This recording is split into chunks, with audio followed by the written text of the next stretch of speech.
Ini warahimakumullah, saudara-saudari kalian yang mudah-mudahan Allah Azza wa Jalla berikan keberkahan dalam kehidupannya. Alhamdulillah, nikmat, hidayah, inayah, taufik, fadl. Ya Allah curahkan, Allah berikan kepada diri kita semua.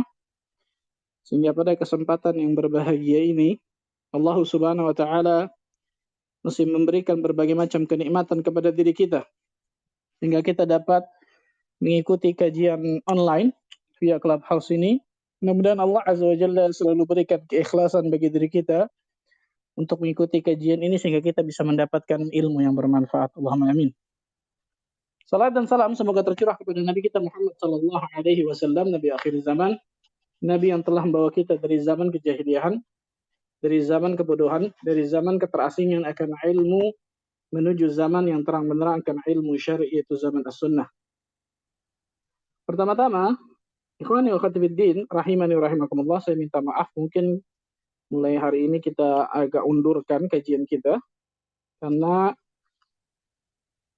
setiap hari Kamis ini, Kamis genap ini sebenarnya pada saya ada kajian antara maghrib dengan isya di salah satu masjid di Cempaka Putih.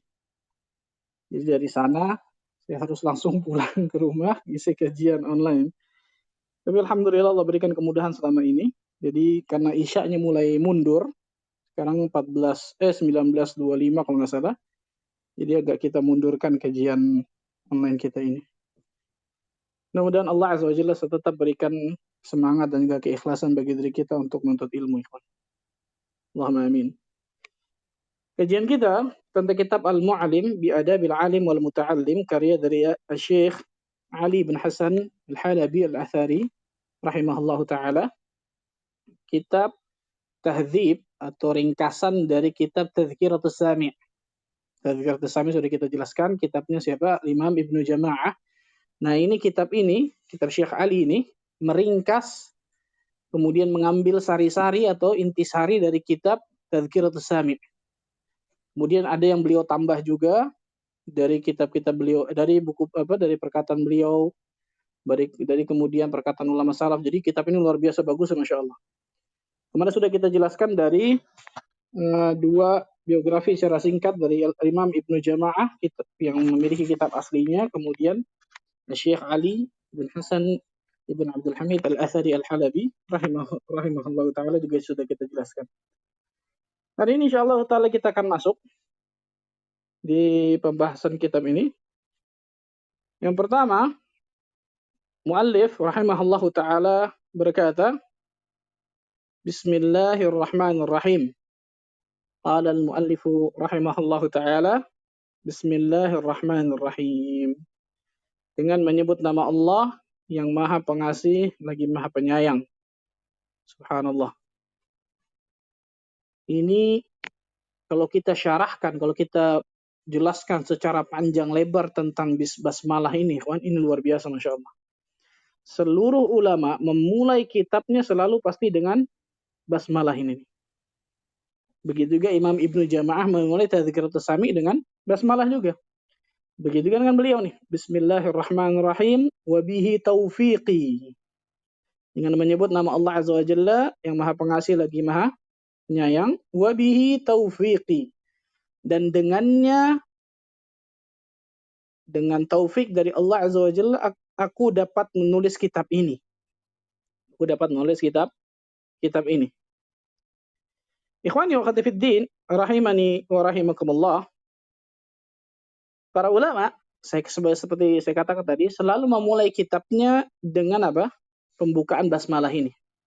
Pembukaan dengan basmalah. Dan ini menjadi kultur, kata para ulama, menjadi kultur kebiasaan para ulama ketika menulis kitabnya dengan basmalah. Dan ini ada sebabnya, ya. Jadi bukan cuma ngikut-ngikutan aja ulama lain basmalah juga, bukan cuma itu, tapi ada sebabnya yang di dalamnya ternyata mengandung makna yang luar biasa dalamnya kalau kita benar-benar melihatnya. Paling tidak ada 4 sebab kalau kita mau jabarkan secara terperinci gitu. Ada 4 sebab para ulama memulai kitabnya dengan basmalah. Jadi hari ini kita bahas basmalah doang nih. Bahkan kalau kita bahas panjang lebar, nggak mungkin kita bahas panjang lebar basmalah karena panjang lebar, Masya Allah. Nah, apa yang menjadi sebab para ulama memulai kitab-kitab mereka dengan basmalah? Yang pertama, iqtidaan bi kitabillah. Mengikuti kitabullah, mengikuti Allah Azza wa Jalla di dalam kitabullah. Mengikuti Allah tabaraka wa ta'ala di dalam kitabullah. Karena Allah Azza wa Jalla memulai Al-Qur'anul Karim dengan bismillahirrahmanirrahim. Allah Azza wa Jalla memulai setiap surat dengan bismillahirrahmanirrahim kecuali surat At-Taubah. Nah, ini yang pertama kata para ulama, iqtidaan bi kitabillah, mengikuti kitabullah, mengikuti Al-Qur'anul Karim yang Allah memulai Al-Qur'an dengan basmalah. Yang kedua, iqtidaan bi Rasulillah sallallahu alaihi wasallam, mengikuti Rasulullah sallallahu alaihi wasallam. Yang pertama mengikuti Allah di dalam Al-Qur'an, yang kedua mengikuti Rasul sallallahu alaihi wasallam. Rasul sallallahu alaihi wasallam memulai isi surat beliau yang beliau kirim kepada Kaisar Romawi, kepada Kisra Parsi, kepada siapapun dengan pasti bismillahirrahmanirrahim. Min Muhammadin sallallahu alaihi wasallam ila Hiraqal azim ar-Rum misal. Aslim taslam. Dari Muhammad Rasulullah sallallahu alaihi wasallam kepada pembesar kerajaan Romawi, azim ar-Rum. Aslim taslam. Islamlah maka engkau akan selamat. Rasul sallallahu alaihi wasallam memulai penulisan suratnya dengan bismillahirrahmanirrahim. Rasul mendiktekan, yang menuliskan adalah apa? Juru tulis Nabi SAW seperti Zaid bin Thabit dan lain sebagainya. Karena Rasulullah SAW ummi, nggak bisa baca tulis. Yang ketiga, nah perhatikan ini penting. Yang ketiga, at-tawakkul wal isti'anah. Di antara sebab yang ketiga yang menjadikan para ulama memulai kitab mereka dengan basmalah, bertawakal dan beristi'anah kepada Allah. Bertawakal dan beristi'anah kepada Allah. Ini nanti kita bahas panjang lebar masalah ini. Jadi para ulama memulai dengan bismillahirrahmanirrahim itu ternyata banyak alasannya, di antaranya ini. Para ulama bertawakal dan beristi'anah. Isti'anah apa itu? Meminta pertolongan kepada Allah tabaraka wa ta'ala. Ini menunjukkan bagaimana ketergantungan para ulama yang sangat besar kepada Allah. Tawakal para ulama, ketergantungannya para ulama kepada Allah, minta pertolongannya para ulama kepada Allah itu luar biasa, subhanallah. Karena basmalah ini, ikhwan, ini kata para ulama simbol permintaan tolong seorang hamba kepada Allah. Simbol permintaan tolong seorang hamba kepada Allah tabaraka wa ta'ala. Nanti kita bahas masalah ini. Nanti kita jelaskan. Yang keempat, sebab yang keempat yang menjadikan para ulama memulai dengan basmalah, littabarruk, memohon keberkahan. Memohon keberkahan. Memohon keberkahan. Ini dijelaskan oleh Syekh Muhammad ibn Shalih Al-Utsaimin rahimahullah ta'ala dalam kitab-kitab beliau, di antara Kitabul Ilmi, di antara dalam kitab beliau Syarah Al-Usul Ats-Tsalatsa dan sebagainya. Beliau menjelaskan masalah ini. Di paling tidak ada 4 sebab yang menjadikan para ulama memulai kitab-kitab mereka dengan basmalah. Dengan basmalah. Makna bismillah. Antum perhatikan kata-kata ba di depan. Bi. Ba ada huruf kasrah. Bi. Ba itu dalam bahasa Arab namanya harfu jarrin. Harfu jar. Untuk yang pernah belajar bahasa Arab tahu nih harfu jar. Min ila an ala fi rubba ba kaflam. Itu di antara harfu jar. Di antara ada ba, bi. Bi bisa diartikan dengan. Bismi berarti dengan nama. Bi di situ kata-kata para ulama, ada beberapa penafsiran para ulama dari kata-kata ba di situ tuh. Ada yang mengatakan ba di situ maksudnya ba isti'anah, yang tadi saya katakan yang ketiga. Ba di situ maksudnya ba isti'anah. Ini di antara kegunaan dari harfu jar ini banyak luar biasa akan disebutkan. Kalau antum pernah belajar nahwu akan disebutkan banyak luar biasa. Jadi satu huruf dalam Al-Qur'an itu luar biasa. Ini hebatnya Al-Qur'an Karim. Satu huruf dalam Al-Qur'an enggak ada yang enggak berguna, enggak ada manfaatnya, enggak ada fungsinya, enggak ada tuh dalam Al-Qur'an. Satu huruf ba, bayangkan. Para ulama menjelaskan panjang lebar, belum nanti huruf fa, Belum nanti macam-macam luar biasa. Contohnya ini. Ba ini para ulama menjelaskan, ada yang mengatakan yang pertama lil isti'anah, yang tadi saya katakan yang ketiga. Minta pertolongan kepada Allah tabaraka wa taala. Ada juga ulama yang mengatakan tadi yang keempat. Apa itu? Lit tabarruk, untuk memohon keberkahan. Mengharapkan keberkahan dari Allah. Ba di situ. Jadi kalau kita bahas ba ini sudah ada dua berarti ya. Yang pertama lil isti'anah, untuk meminta pertolongan dari ba, kalimat ba itu atau huruf ba itu. Yang kedua, lit tabarruk, untuk memohon keberkahan dari huruf ba itu. Ada juga ulama yang ketiga mengatakan lil musahabah. Lil musahabah. Ada sebagian ulama mengatakan seperti itu. Lil musahabah dari kata-kata sahib, selalu menemani, selalu disertai gitu, menyertai. Nah, jadi perhatikan nih, kalau kita artikan kan bismillah dengan nama Allah, gitu kan ya. Dengan menyebut nama Allah. Itu arti secara ringkasnya. Kalau secara rincinya, secara detailnya, perhatikan. Ketika para ulama menulis kitab nih, Bismillah atau Bismillahirrahmanirrahim, lengkapnya tuh. Berarti arti kata secara lengkapnya adalah, aku meminta pertolongan dan keberkahan kepada Allah. Coba untuk bayangkan ini huruf Bismillah ya, bana seperti ini. Hebatnya ulama, Masya Allah ya. Aku meminta pertolongan dan keberkahan kepada Allah dalam penulisan buku ini. Dalam penulisan apa?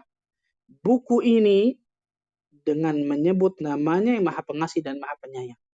Nah, itu maknanya tuh, ikhwan. Itu makna secara detail. Jadi bukan hanya Bismillahirrahmanirrahim dengan menyebut nama Allah yang Maha Pengasih lagi Maha Penyayang. Tapi maknanya ini nih. Aku memohon pertolongan kepada Allah dan keberkahan kepada Allah ketika aku menulis buku ini dengan menyebut nama Allah yang Maha Pengasih lagi Maha Penyayang. Ya, subhanallah. Untuk bayangkan luar biasa nih. Ada sebuah hadis ini sebenarnya banyak didhaifkan oleh para ulama. Satu hadis ini banyak didhaifkan oleh para ulama. Tapi kata para ulama, hadis ini secara turuk, secara jalan, secara sanadnya itu banyak thariqahnya, banyak jalannya. Ada yang mengatakan karena dhaif, semuanya dhaif, akhirnya jadi terangkat menjadi hasan li ghairihi. Ada juga yang mengatakan walaupun hadis ini dhaif tapi secara makna yasih, diterima hadisnya. Di antara yang menghasankan li ghairihi hadis ini adalah Syekh bin Baz rahimahullah taala, kemudian Al-Imam Ibnu Salah. Apa itu hadisnya? Kullu amrin dzibalin la yabda'u bi bismillah fa huwa abtar, fi riwayah aqta'. Segala perkara yang tidak dimulai, ini perkara yang baik jelas ya. Segala perkara yang baik yang tidak dimulai dengan bismillah, maka dia terputus keberkahannya. Terputus ini maksudnya terputus keberkahan. Saya katakan tadi, hadis ini, riwayat ini banyak didhaifkan oleh para ulama, tapi banyak ulama yang mengatakan karena banyaknya jalan dari riwayat yang satu dengan menguatkan satu dengan lain menjadikan hasan li ghairi hadis ini. Ada juga ulama yang mengatakan walaupun hadisnya dhaif, walaupun riwayatnya dhaifah, tapi secara makna betul, yasih, diterima oleh para ulama. Segala perkara yang baik, segala perkara yang positif, segala perkara yang mengandung di situ kebaikan, yang tidak dimulai dengan bismillah, maka itu terputus keberkahannya. Coba antum lihat. Antum sebelum makan, sebelum minum, ngomong apa?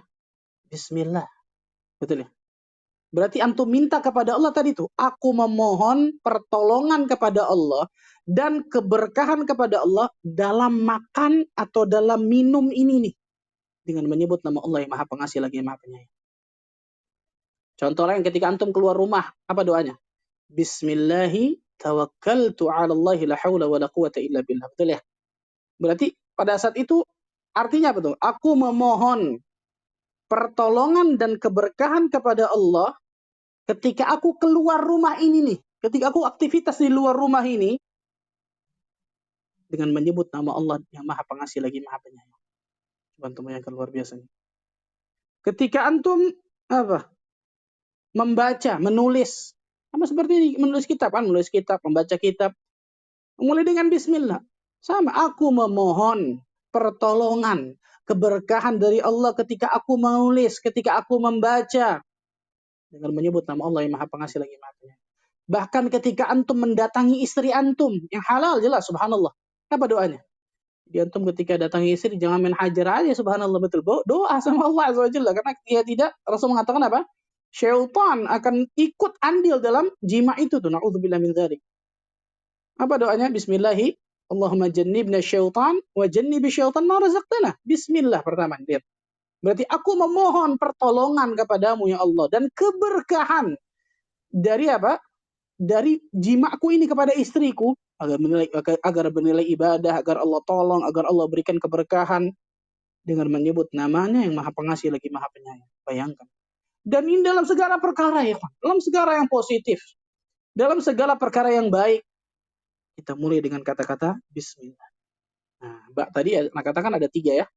Ada lil isti'anah, ada lil tabarruk, ada lil musahabah. Ada sebagian ulama mengatakan lil musahabah. Artinya apa? Sahib. Tahu antum sahib? Teman. Berarti dekat. Maksudnya apa? Sebagian ulama mengatakan ketika kita minta kepada Allah Bismillah, berarti kita minta kepada Allah, Allah selalu menyertai dalam aktivitas dalam kehidupan kita tuh. Maka kita mengucapkan Bismillah. Ada sebagian ulama mengatakan seperti itu. Dan dari sini kata para ulama bagaimana prinsip para ulama salaf dalam bertawakal kepada Allah dan dalam meminta pertolongan kepada Allah. Ya Allah subhanallah. Kalau kita baca syarah lebih benar-benar jelas masalah basmalah ini, kita akan merinding benar-benar. Bayangkan. Ini prinsip para ulama terdahulu. Jadi kata-kata basmalah ini bukan cuma tulis bismillah, nggak ada artinya, nggak ada maknanya, nggak ada filosofinya. Enggak, subhanallah. Prinsip para ulama kita ini dalam tawakalnya kepada Allah, dalam memohon minta pertolongan kepada Allah, mengembalikan segala urusannya kepada Allah. Dan itulah dunia ilmu, ikhwan. Dan itulah harusnya dunia apa? Dunia ilmu. Para ulama terdahulu nggak pernah mengandalkan kecerdasan mereka, walaupun kecerdasan mereka berkali-kali lipat daripada kecerdasan kita. Betul ya? Para ulama terdahulu nggak pernah mengandalkan kehebatan mereka, hafalan mereka. Nggak ada sama sekali. Tidak ada sama sekali, bayangkan. Prinsip hidup mereka ini nih, masalah dunia ilmu ya, perhatikan. Bahkan bukan hanya dunia ilmu. Bahkan urusan dunia sekalipun mereka melakukan ini. Apalagi dunia ilmu. Subhanallah. Luar biasa, Masya Allah. Ini prinsip dalam kehidupan mereka. Jadi terlihat benar-benar dari berbagai macam tindak tanduk para ulama. Terlihat benar-benar dari sikap-sikap mereka. Segala perbuatan mereka itu pasti mengarah ke sini nih prinsip ini. Apa itu? Minta pertolongan kepada Allah, tawakal kepada Allah, mengembalikan seluruh urusan itu kepada Allah, itu yang dilakukan oleh para ulama.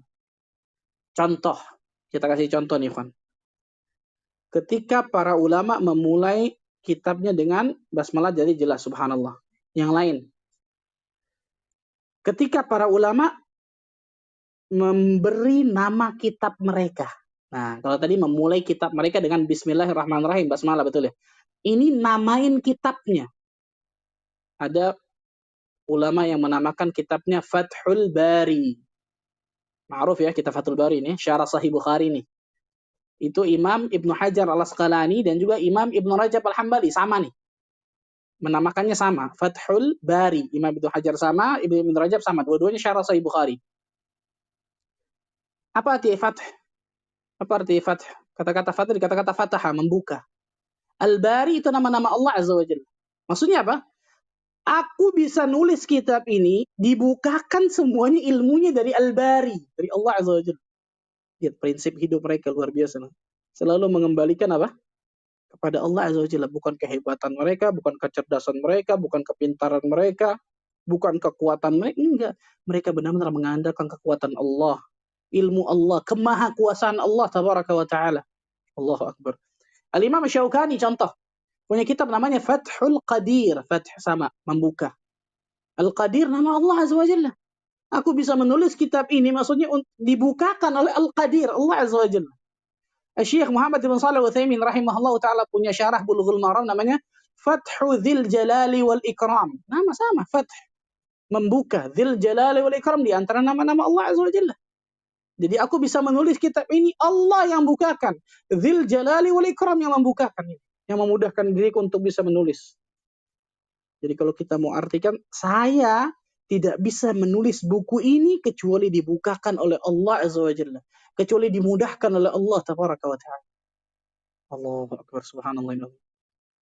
Di antara mereka, contoh Al-Imam Al-Bukhari rahimahullahu ta'ala, ada yang beliau selalu beristikharah sebelum memasukkan satu hadis ke dalam sahih.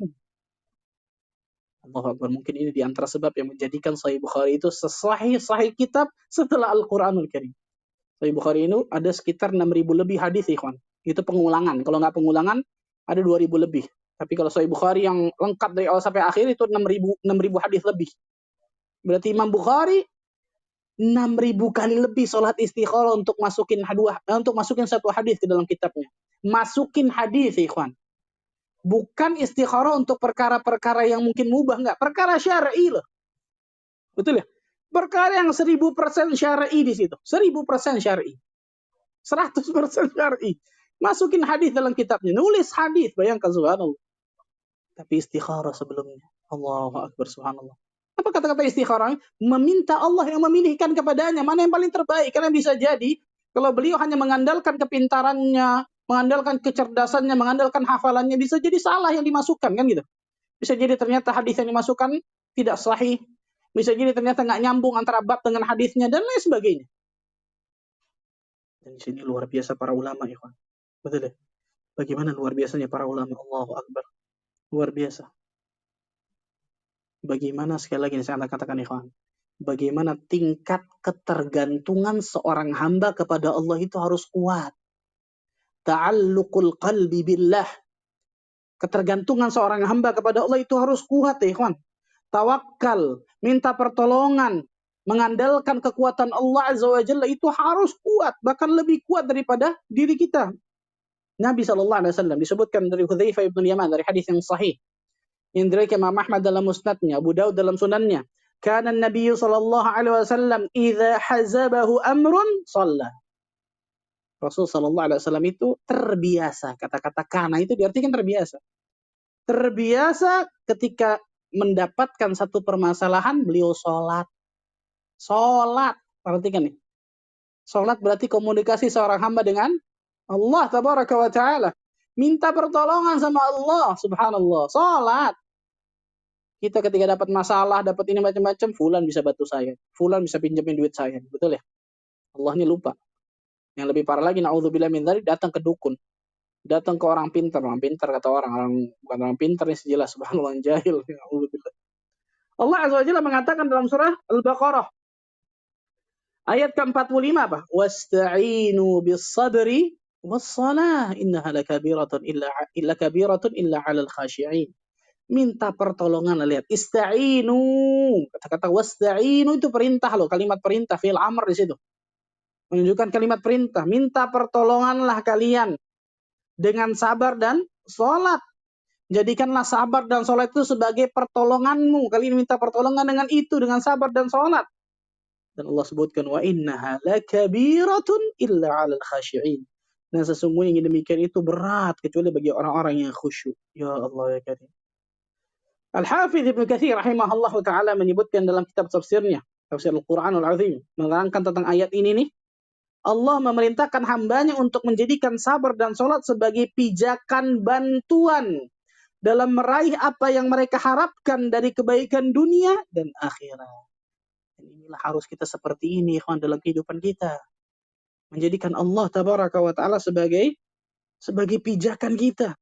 Sebagai bantuan kita, nomor satu, bukan yang lain, bukan orang kaya, bukan raja, bukan penguasa. Allah Tabaraka wa Ta'ala nomor satu. Inilah yang menjadikan para ulama salaf terdahulu ketika mereka masuk ke dapur mereka berkata apa? Mintalah kepada Allah segala hal, sampai garam dan gula dalam dapur kalian minta kepada Allah. Inilah yang menjadikan para sahabat Nabi radhiyallahu anhum jami'an ketika mereka berjalan sandal mereka putus, mereka mengangkat tangan ke langit, ya Allah, sandalku putus, tolong gantikan. Tingkat ketergantungannya kepada Allah sangat luar biasa. Rasulullah sallallahu alaihi wasallam bersabda dalam sebuah hadis yang sahih dari Tabrani dan Imam Hakim, syaraful mu'min qiyamuhu bil lail wa 'izzuhu istighna'uhu 'anil nas. Kemuliaan seorang mukmin ketika dia bangun di tengah malam. Bangun tengah malam. Qiyamul lail, ibadah, salat malam, mendekat kepada Allah, khalwat. Dan kekuatan seorang mukmin, keperkasaan seorang mukmin ketika dia tidak membutuhkan manusia di dalam hidupnya. Berarti dengan kata lain dia sangat membutuhkan Allah dalam hidupnya. Perhatikan ikhwan, ini berat. Saya katakan ikhwan, ini berat. Ini berat. Kita nggak membutuhkan manusia dalam hati kita loh ya. Nggak butuh manusia dalam hidup kita. Bukan berarti sombong ya. Tidak, bukan itu maksudnya. Tapi dalam hati kita, keyakinan kita, kekuatan diri kita, Allah yang bisa bantu saya, bukan yang lain. Ini nggak gampang ikhwan. Ini kalau bukan taufik yang Allah berikan kepada kita, kalau bukan dengan latihan, dengan ilmu yang rasih, ya Allah, berat, luar biasa. Yang saya katakan tadi itu, kita dapat ujian, cobaan, musibah aja yang terpikir, si fulan bisa bantu saya. Apalagi yang lain, betul ya? Nabi SAW ketika ada permasalahan apa? Salat, kata Hudzaifah. Terbiasa untuk mengerjakan apa? Mengerjakan salat. Dan itulah salat yang sebenarnya kata para ulama, ikhwan. Karena ketika seseorang salat tadi itu berperan sebagai apa? Sebagai permintaan tolong seorang hamba, permintaan perlindungan seorang hamba, mengadunya seorang hamba kepada Allah dari berbagai macam kesulitan, kesedihan, kegundahan. Itu harusnya seperti itu. Nah, ini prinsip ini banyak orang menyalahinya nih, atau banyak orang yang lalai dan lupa nih, subhanallah. Jadi kata-kata basmalah ketika mengawali awal surat ini ternyata Allahu Akbar. Panjang lebar bisa masuk kemana-mana loh ikhwan. Bisa masuk kemana-mana, luar biasa, subhanallah. Nah, ini disebutkan para ulama tentang masalah ini. Contoh lain, ketika seseorang dalam sholatnya, Rasulullah SAW mengatakan apa? Aqrabu ma yakunul abdu min rabbihi wa huwa sajidun fa'akthirud du'a. Sedekat-dekatnya seorang hamba kepada Rabbnya adalah ketika dalam keadaan sujud. Maka perbanyaklah doa dalam keadaan sujud itu. Ya Allah. Sujud, ikhwan. Kita merendahkan kepala kita lebih rendah daripada bokong kita. Betul ya? Makanya tidak boleh seseorang ruku dan sujud kecuali kepada Allah. Perhatikan nih. Ketika sujud, fa'akthirud du'a. Kata Nabi SAW, perbanyak doa. Kenapa? Karena pada saat itu serendah-rendahnya, sehina-hinanya seorang hamba kepada Rabbnya. Dia tidak boleh tujukan kecuali hanya kepada Allah itu sujud itu. Dan itulah di antara hikmah, kenapa pada saat sujud itu doa itu sangat makbul. Doa itu sangat besar kansnya untuk diijabah oleh Allah Azza wa Jalla. Nah, pada saat itu seorang hamba benar-benar sedang menghinakan dirinya kepada Allah dan sedang meninggikan, mengagungkan Allah setinggi-tingginya, semulia-mulianya. Dan dari sinilah ikhwah, perhatikan nih, dari sinilah tingkat ketergantungan seorang hamba dilihat, subhanallah. Allahu Akbar, subhanallah. Contoh lain dalam masalah seorang hamba selalu, para ulama salaf terdahulu selalu mengembalikan kepada Allah Azza wa Jalla ketika mereka menghadapi perkara khilaf. Ini disebutkan oleh Syekhul Islam Ibn Taimiyah rahimahullah ta'ala dalam kitabnya. Begitu juga Imam Az-Zarnuji di dalam kitabnya Ta'limul Muta'allim. Syekhul Islam dan juga Imam Az-Zarnuji mengatakan bahwa ketika para ulama menghadapi masalah khilafiyah, antum misalnya nih, ada Ustadz A ngomong boleh, Ustadz ini ngomong nggak boleh, Ustadz ini ngomong syubhat, Ustadz ini ngomong haram, Ustadz ini ngomong makruh. Yang paling pertama untuk melakukan apa? Ngambil yang enak Ustadz, nggak bahaya nih. Betul. Tetap bu'urrukhas, ngambil yang enak aja ya, salah nih. Ini total salahnya, bahkan fatal salahnya kalau yang seperti ini penuntut ilmu kayak gini. Terus apa yang antum lakukan? Cari dalil yang sahih Ustadz. Yang pertama bukan itu. Para ulama terdahulu yang paling pertama mereka lakukan doa kepada Allah. Ketika ada perkara khilaf, dan mungkin subhanallah sama-sama kuat mungkin khilafnya, dalilnya dan lain sebagainya, yang paling pertama mereka lakukan doa. Karena kalau tiba-tiba nyari dalil, ini aib kata para ulama. Berarti menunjukkan apa? Tadi balik lagi. Ketika ada satu permasalahan, enggak kembalikan kepada Allah yang paling pertama. Yang paling pertama harus dilakukan doa kepada Allah. Bahkan sebagai ulama ada yang istikharah sebelum mereka apa?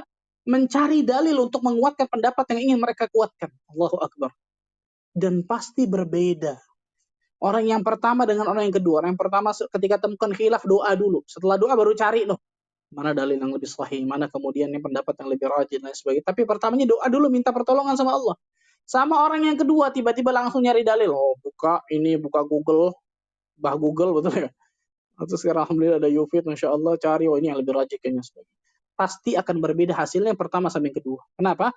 Karena yang pertama menggantungkan kepada Allah, kalau yang kedua hanya menggantungkan kepada dirinya dan kehebatannya saja.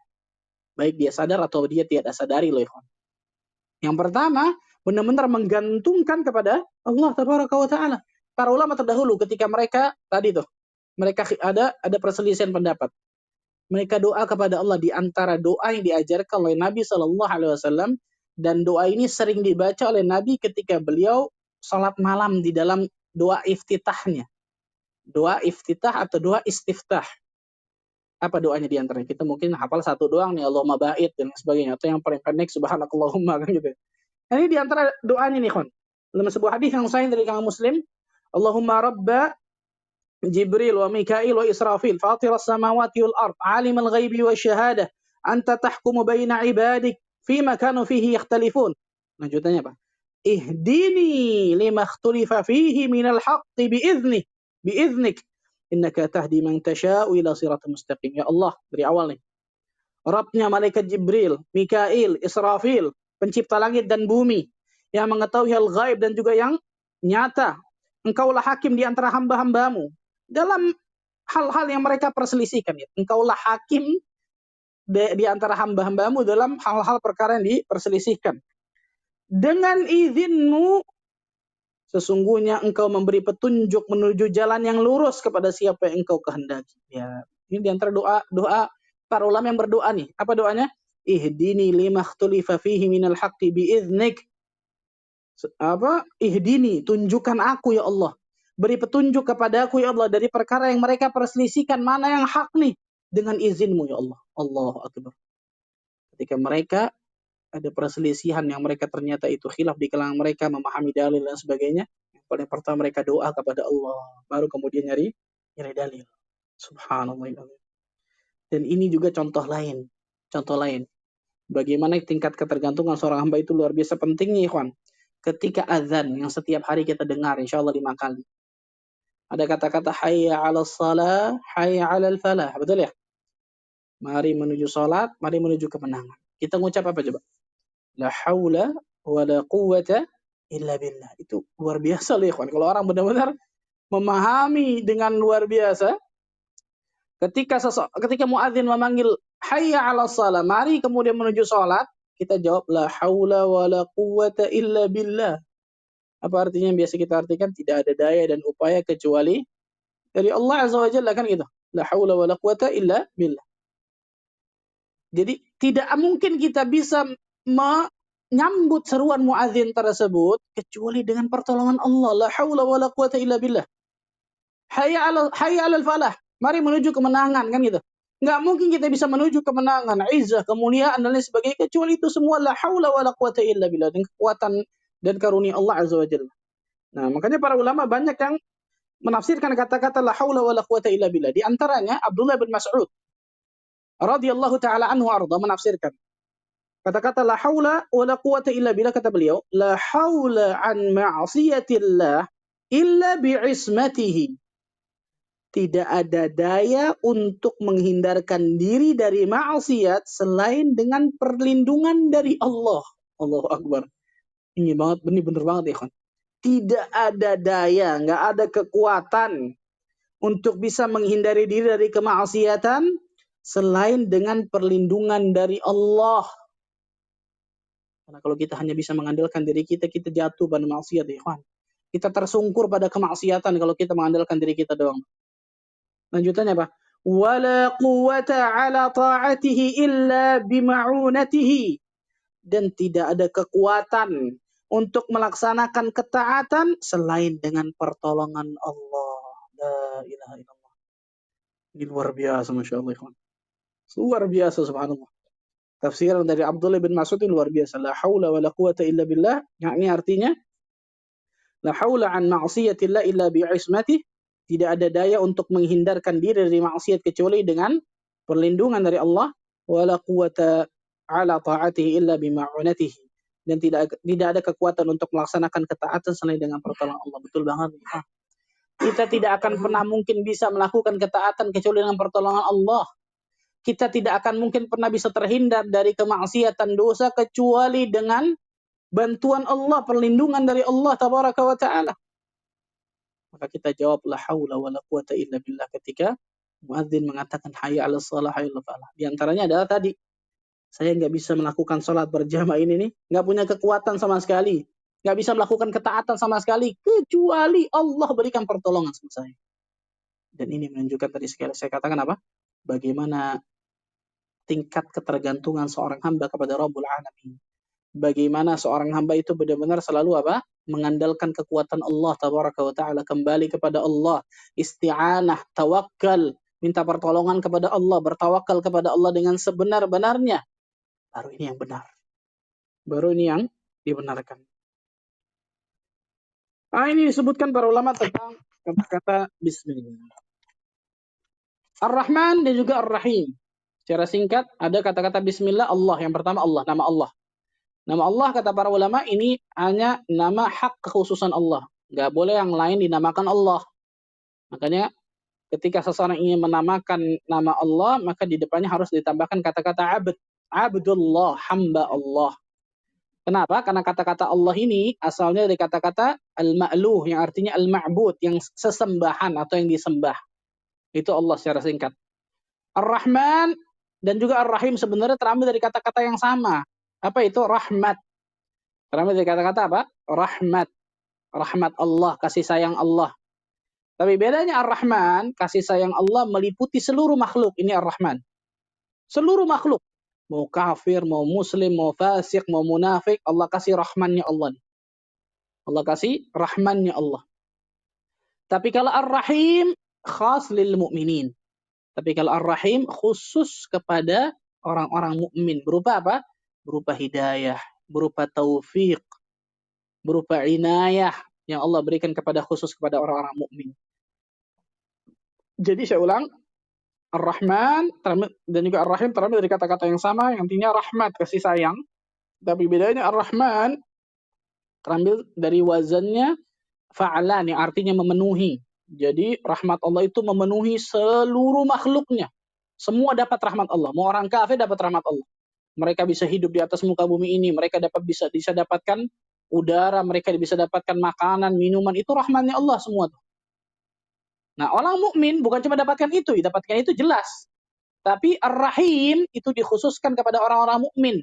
Orang mukmin dapatkan rahman Allah jelas itu subhanallah secara umum, tapi juga dapatkan yang khusus. Apa itu? Hidayah, taufik. Ditunjukkan oleh Allah Azza wa Jalla mana jalan kebenaran dan diberikan kemudahan oleh Allah Azza wa Jalla untuk menjalankan jalan kebenaran tersebut dengan mudah. Nah, itu disebutkan para ulama tentang masalah itu. Ini secara singkat ya. Tafsir atau penjelasan dari kata-kata Bismillahirrahmanirrahim. Saya singkat. Mudah-mudahan Allah Azza wa Jalla berikan kemudahan kita untuk bisa memahami. Allah a'lam bishawab. Silakan mungkin ada yang bertanya. Masya Allah, tabarakallah. Jazakumullah khair Ustaz. Ini dalam banget Ustaz masalah basmalah dan terakhir tadi la haula wala quwata illa billah. Silakan buat teman-teman yang ingin bertanya bisa raise hand. Tapi Bang Zul, anak belum jadi moderator, jadi belum bisa lihat nih Bang Zul. Yang angkat tangan nih Bang Zul.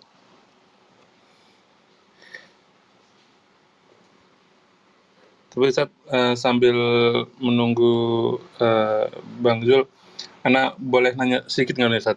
Boleh. Tadi kan di Al-Baqarah 45, jadikanlah sabar dan sholat sebagai penolongmu, dan sesungguhnya yang demikian itu sungguh berat kecuali bagi orang-orang yang khusyuk. Nah, anak pengen nanya, khusyuk di sini tuh maksudnya gimana tuh Ustaz?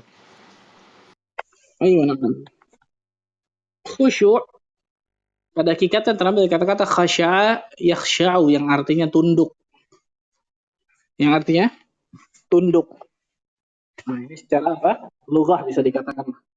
Secara lughatan, secara bahasa, kata-kata khusyuk di sini tidak lain tidak bukan terambil dari kata-kata khasya'a yakhsha'u, yang artinya khada'a, yang artinya tunduk. Nah, kata para ulama, kewajiban bagi seorang muslim dan muslimah untuk tunduk kepada Allah tabaraka wa ta'ala. Untuk tunduk kepada Allah tabaraka wa ta'ala. Sabar dan sholat itu bisa Allah berikan kemudahan. Ini secara gampangnya. Sabar dan sholat itu bisa Allah Azza wa Jalla berikan kemudahan kepada orang-orang yang tunduk akan perintah dan larangan Allah dan Rasulnya. Itu secara gampangnya tuh. Semua tunduk. Pokoknya Allah katakan A, na'am, A. Allah katakan B, na'am, B. Rasul katakan A, na'am, A. Rasul katakan B, na'am, B. Titik sudah. Nah, ini secara mudahnya nih. Pertolongan sabar dan sholat itu bisa Allah berikan kemudahan bagi orang-orang yang khusyuk. Di antara tafsirannya, di antara penjelasannya bagi orang-orang yang tunduk kepada Allah dan Rasulnya. Tunduk. Karena Islam ini kan artinya di kata-kata berserah diri, tunduk, patuh, kan gitu ya. Itu Islam, kata-kata Islam tuh, ikhwan. Kalau Islam itu dari kata-kata sebaliknya, menentang, ya bukan tunduk, namanya rafid dalam bahasa Arab. Gitu, rafid. Maka rafidah itu kan menentang, subhanallah, menentang kekhilafan Ali dan sebagainya. Nah, kata-kata khasyi'in sebutkan oleh para ulama di antara maknanya adalah tunduk. Bagi orang-orang yang tunduk kepada Allah dan Rasulnya, tunduk akan perintah dan larangan Allah dan Rasulnya, maka mereka lah orang-orang yang Allah berikan kemudahan untuk bisa meminta pertolongan dengan sabar dan sholat itu secara ringkas, secara gampang lah. Allah alam. Masya Allah, jazakumullah khair Ustaz. Ini ada pertanyaan di back channel, izin Anda bacakan ya Ustaz. Assalamualaikum, mohon pencerahan dan nasihatnya. Bagaimana jika ada dua orang yang pernah melakukan zina dan kedua orang ini melakukan di saat keduanya sudah sama-sama menikah? Tanggung jawab apa yang harus dilakukan oleh kedua orang ini, baik perempuan maupun laki-laki? Jika keduanya ingin bertaubat, apakah keduanya harus menikah atau tidak? Demikian Ustaz.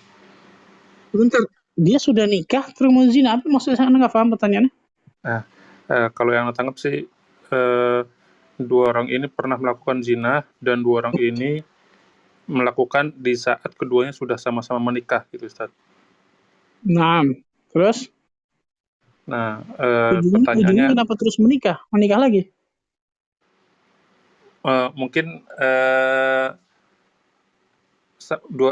A sama B ini sama-sama menikah dengan pasangannya masing-masing saat kemudian mereka berzina nih.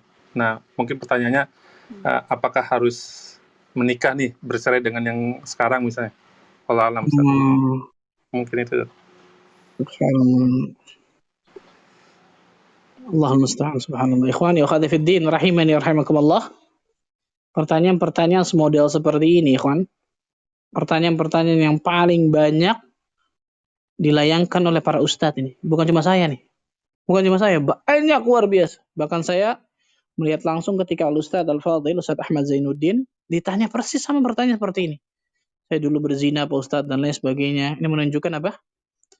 Bagaimana luar biasanya, parahnya buruknya tentang akhlak manusia, subhanallah, zaman sekarang ini. Bagaimana bahayanya ketika seseorang pergaulan, pertemanan yang nggak ada filternya antara laki-laki dan perempuan dan lain sebagainya.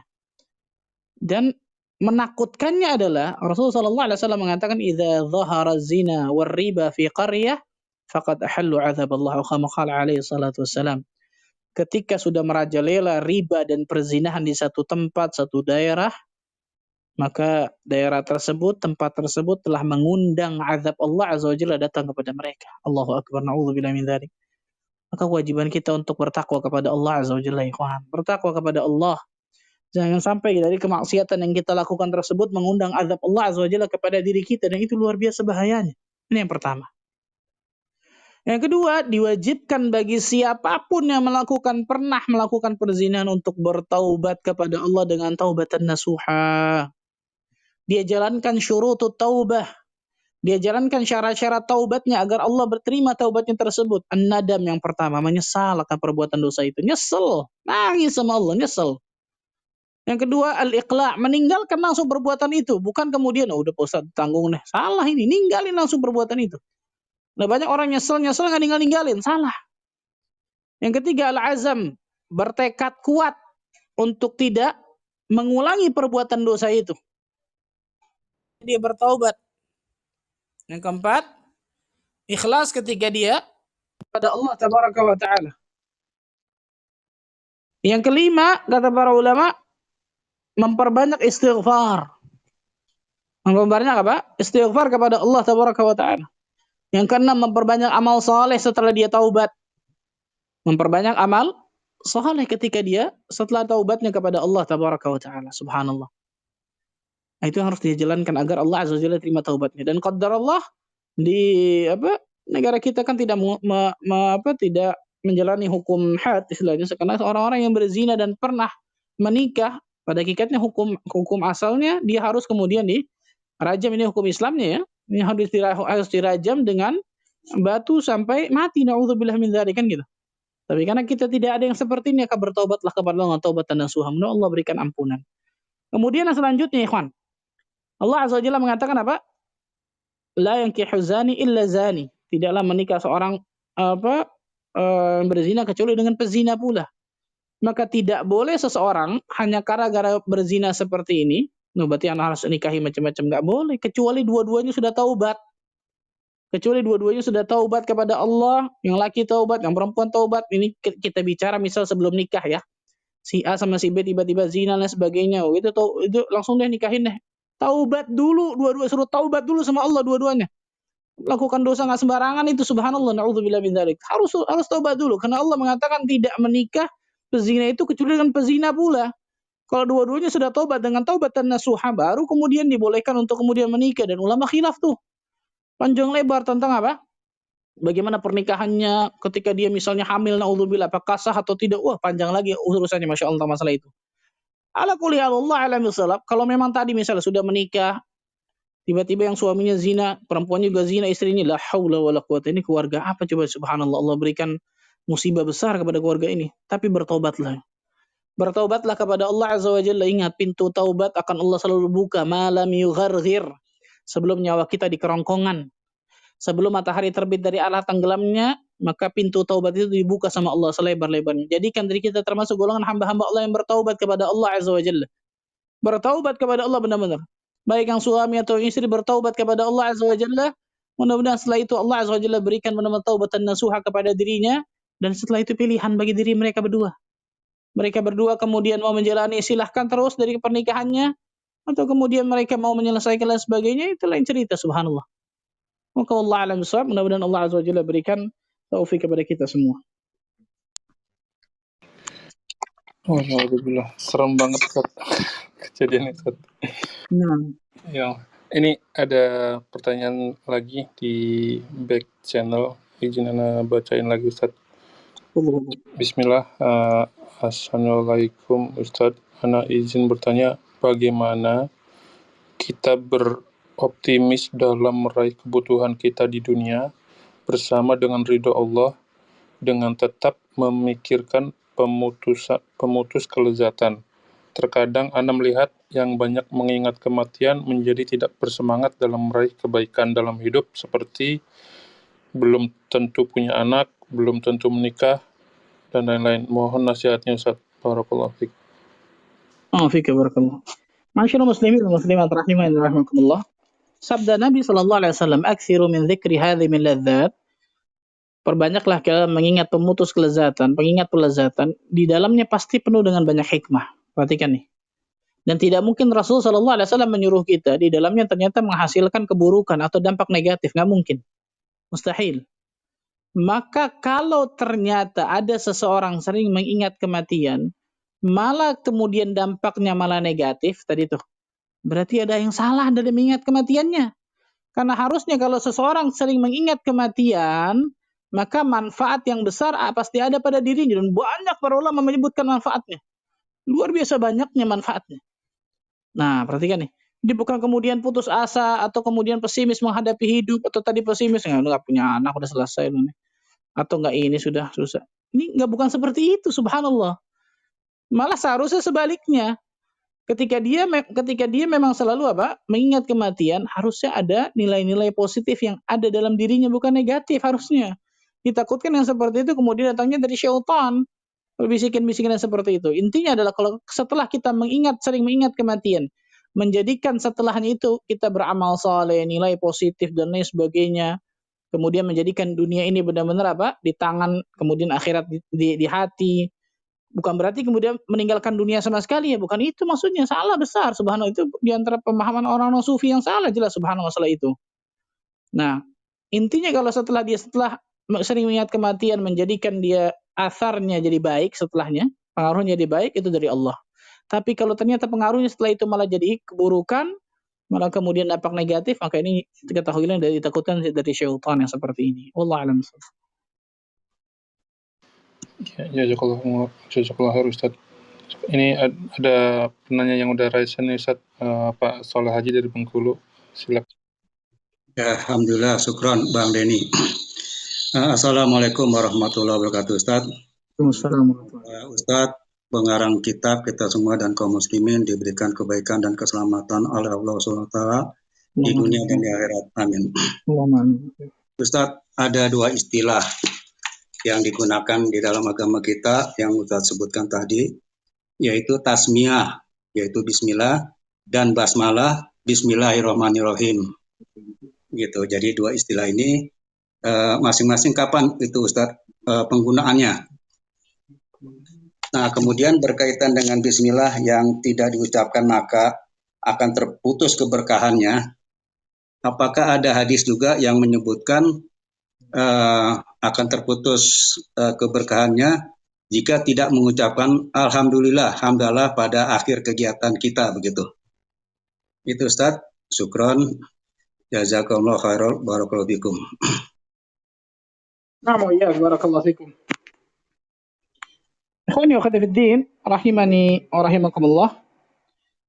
Kata-kata tasmiyah sebenarnya lebih umum sifatnya. Kata-kata tasmiyah ini membaca nama Allah, itu tasmiyah. Contoh ketika seseorang di dalam berwudu, Rasulullah sallallahu alaihi wasallam mengatakan kan, la wudu'a liman lam yadhkur ismallahi alaih. Tidak ada wudu bagi orang yang tidak menyebut nama Allah. Tidak ada wudu bagi orang yang tidak tasmiyah. Kata-kata bismillah itu namanya, kalau bismillah doang ya, itu tasmiyah. Dan sebagian ulama lain mengatakan tasmiyah ini sifatnya lebih umum. Nah, tasmiyah ini sifatnya lebih apa? Lebih umum. Jadi bukan cuma kata-kata basmalah, karena kata-kata tasmiyah kan membaca nama Allah. Berarti nama Allah apapun itu bisa di situ. Di antara bismillah dengan menyebut nama Allah. Tadi itu. Artinya tafsirannya tadi yang sudah kita katakan. Tapi kalau kata-kata basmalah itu jelas lengkap. Bismillahirrahmanirrahim. Nah, makanya para ulama di situ ada, terutama para muhaddisin ya, ada yang saklek tentang masalah, contoh masalah makan. Masalah makan betul ya. Rasul sallallahu alaihi wasallam hanya mengatakan qul bismillah. Katakanlah bismillah. Maka sebagian ulama ada yang saklek masalah ini, terutama di antara sebagian muhaddisin, yang sunnah itu bukan bismillahirrahmanirrahim ketika makan, walaupun sebagian ulama membolehkan ya. Tapi saya ingin katakan, sebagian ulama ada yang mengatakan bahwa yang diperintahkan oleh Nabi SAW itu di situ adalah tasmiyah sebenarnya, karena di situ Rasul hanya mengatakan bismillah. Wa qul biyaminik, wa qul mimma yalik, kan gitu. Ucapkanlah bismillah, makan dengan tangan kanan, makan yang dekat dengan dirimu. Rasul katakan bismillah, bukan bismillahirrahmanirrahim. Maka menurut sebagian ulama ketika seorang makan hanya mengucap bismillah, bukan ditambah ar-Rahman dan juga ar-Rahim. Kan ar-Rahman, ar-Rahim itu berarti lengkap. Basmalah harusnya, bukan bismillah. Nanti disebutkan para ulama. Jadi kalau basmalah, ucapannya tadi bismillahirrahmanirrahim. Nah, itu disebutkan para ulama. Tapi kalau tasmiyah ucapannya lebih umum. Bisa bismillah, bisa menyebut nama Allah yang lain. Bisa membaca nama Allah yang lain. Dan itu bisa dilakukan dalam berbagai macam hal. Itu bisa dilakukan dari berbagai macam keadaan. Intinya adalah baik itu tasmiyah ataupun basmalah, intinya di situ kita mohon pertolongan kepada Allah, memohon keberkahan kepada Allah tabaraka wa taala, bukan dari diri kita saja. Itu sebenarnya intinya seperti itu. Tapi kalau di penggunaannya mana tasmiyah, mana basmalah, maka sebagian ulama ada yang mengatakan kembali kepada dalil. Kalau ada dalilnya basmalah, kita ucapkan basmalah. Kalau hanya dalilnya tasmiyah, kita ucapkan tasmiyah. Tapi sebagian ulama ada yang lebih lentur. Kalau di situ disebutkan tasmiyah bismillah, maka di situ juga dibolehkan basmalah. Wallahu a'lam bishawab. Ini khilaf min kalam ulama. Ya, demikian Pak Soleh. Terus yang berikutnya Ustadz yang mengakhiri dengan alhamdulillah. Mengakhiri dengan alhamdulillah, tidak ada dalil yang menyebutkan Allah alam, sepengetahuan saya nggak ada dalil yang menyebutkan seperti yang kata-kata basmalah itu. Kalau tidak mengucapkan alhamdulillah kemudian akan terputus keberkahannya, saya nggak pernah dapatkan dalil yang sahih tentang masalah itu. Tapi ada dalil yang memang apa? Baik, sangat luar biasa. Di antara doa setelah makan apa? Alhamdulillahilladzi at'amani hadza wa razaqanihi min ghairi haulin wala quwwah. Kata Nabi SAW, ini di antara doa selesai makan, ada beberapa, di antara lain, alhamdulillahi hamdan katsiran, tayyiban mubarakan fi, ghaira makfiin wala muwadda' wala mustaghnan anhu rabbana, itu di antara doa setelah makan juga ada. Tapi kalau yang pertama tadi, alhamdulillahilladzi at'amani hadza wa razaqanihi min ghairi haulin wala quwwah. Barang siapa yang baca doa ini setelah makan, maka Allah Azza wa Jalla akan ampuni dosa-dosanya. Itu enak banget, subhanallah. Setelah makan kita baca doa ini, diampuni dosanya. Siapa yang nggak mau? Kan sayang luar biasa, ikhwan. Dan gampang kita hafalinnya sebentar, subhanallah. Setiap hari kita makan, insya Allah. Untuk ngafalin doa ini malas, subhanallah. Tapi kalau ditanyakan apakah ada yang seperti basmalah, Allah alam, setahu saya riwayat-riwayat yang tidak mengatakan seperti itu. Tapi itu di antara, saya satu lagi tambah, itu di antara bentuk rasa syukur kita kepada Allah harusnya. Bersyukur dengan berdoa kepada Allah dengan lisan kita, dengan meyakini dengan hati kita. Wallahu a'lam. Ya, syukran Ustaz. Jazakumullah khairan. Waalaikumsalam. Masya Allah, kenyang juga, diampuni dosa-dosanya juga ya Ustaz. Ustaz, masih ada beberapa penanya, tapi untuk masih ada waktu kah atau gimana Ustaz? Kelihatannya udah dulu ya, soalnya. Siap. Ini Siap Ustaz. Mungkin sebagai penutup ada kesimpulan dari antum, mungkin ada beberapa teman-teman yang baru join biar bisa dapat rangkumannya juga Ustaz. Fadhil Ustaz. Berarti ini ada pertanyaan ya? Iya, langsung kesimpulannya Ustaz. Barakallahu fikum. Ikhwani wa akhwati fiddin, rahimani wa rahimakumullah. Kita baru belajar sekelumit sedikit sebenarnya tentang basmalah, karena kalau dijelaskan secara panjang lebar luar biasa, lebih masya Allah lagi penjelasan para ulama tentang tafsir basmalah ini. Tapi ala kulli hal, intinya adalah kewajiban kita bagi seorang muslim dan muslimah, tidaklah kita memulai sesuatu kecuali di situ pasti kita memohon pertolongan Allah. Kita pasti memohon keberkahan dari Allah. Kita pasti memohon Allah Azza wa Jalla membantu kita. Kita pasti memohon kepada Allah, Allah menyertai dari perbuatan kita yang baik ini. Dan ini kita wajib harus jadikan prinsip hidup dalam kehidupan kita, ikhwan. Sehingga tidak ada dalam kehidupan kita, ruang lingkup dalam kehidupan kita, tindak tanduk kita, perbuatan kita, kecuali di dalamnya pasti ada Allah Azza wa Jalla. Pasti itu, subhanallah. Ketika kita lupa dan lalai kepada Allah, hati-hati, subhanallah. Bisa jadi pada saat itu ternyata Allah Azza wa Jalla berikan keburukan kepada diri kita ketika kita melupakan Allah dalam kehidupan kita. Wallahu a'lam bishawab. Itu mungkin Allah yang kita bisa berikan. Mudah-mudahan Allah Azza wa Jalla berikan keberkahan bagi kehidupan kita. Mudah-mudahan Allah Azza wa Jalla jadikan diri kita termasuk golongan hamba-hamba Allah yang Allah berikan hidayah taufik untuk meniti siratal mustaqim sampai nantinya Allah wafatkan kita dalam keadaan husnul khatimah. Allahumma amin rabbal alamin. Subhanakallah bihamdika. Asyhadu an la ilaha illa anta astaghfiruka wa atubu ilaik. Wassalamualaikum warahmatullahi wabarakatuh.